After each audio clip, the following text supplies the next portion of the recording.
Tim, bird flu is here to stay, and steps are being taken to minimise the chance of an outbreak and hopefully to stop it altogether. However, with the fact that it is still present in mind, what does happen if somebody gets bird flu on their rearing field or game farm? That can be problematic depending on the time of year. If there are chicks or poults on the game farm or rearing field, the whole site will be shut down immediately. You can't move anything off or on your rearing field in terms of people, poultry products, birds themselves, parts of birds, eggs, etc., even foodstuffs. So anything related to that site shouldn't move from the site or be brought onto the site. A license can be available if you desperately need to move eggs or chicks from the site, which can only be issued by a government inspectorate. It can't be your own vet. If you unfortunately were to get bird flu in the summer on a rearing field or at your game farm, those birds will also all be culled under the bird flu protection, and there is compensation available for the business as long as you're properly registered as a business. There is compensation available through a sliding scheme. So, for example, a day-old chick, you won't get as much money as a 6-week-old poult, and that sliding scheme is available on the government website, or you can contact the NGO and we can send you what's what. If there's an outbreak near you and you are actually inside of the surveillance zone, what happens then? The two zones, you've got the 3-kilometre protection zone and the 10-kilometre surveillance zone. Basically means the same thing, but effectively again you will not be allowed to move any birds outside of the 10-kilometre protection zone. You can't move birds in the zone either, so your site will be like if you had bird flu on the site. It'll be treated the same, but the difference is the birds won't be culled.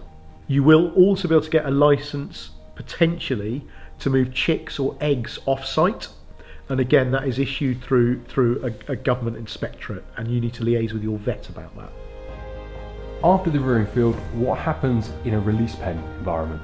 If you are within the 3 or the 10k zones and your birds are already in the release pen and they're under your care, they are what we call captive birds. So you have to do everything possible to stop those birds being released.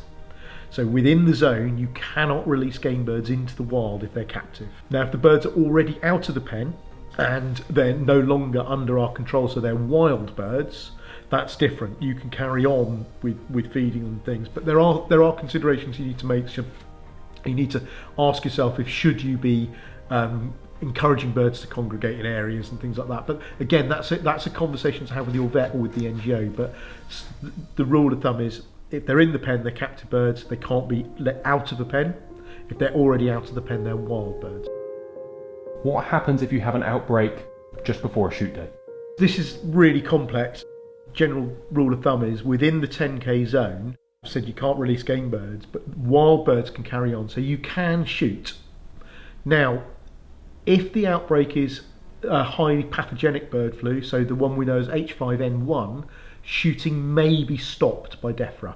So you may be told you're not allowed to shoot. But general rule of thumb, if it's another one, you can continue to shoot because you're shooting a wild bird. You will have to have other considerations, so you'll have to factor in movement of people. You'll have to keep a register of everyone that's attended the day and where they're come from and going to.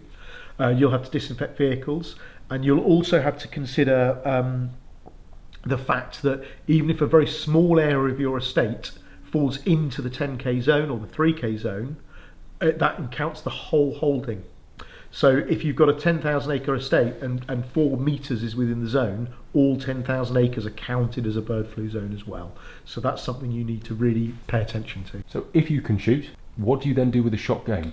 So the shot game can legally be collected and can legally be consumed. But again, like with all of this, it's slightly more complex than that. Most AGHEs, so approved game meat handling establishments, will not be able to collect shot game from a bird flu zone because they will lose their export licence for all the game that enters their plant. So it's unlikely your game dealer will collect your shot game. So as responsible shoots, you should be making alternate arrangements for your game to be consumed and go into the food chain.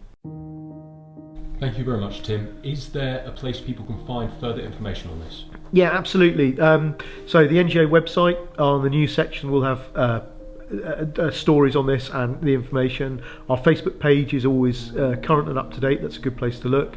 And failing that, phone the NGO office or email us, and we'll put you through to the right person who'll be able to send you the detailed information. The other really good place is through your vet, through your trusted game bird vet.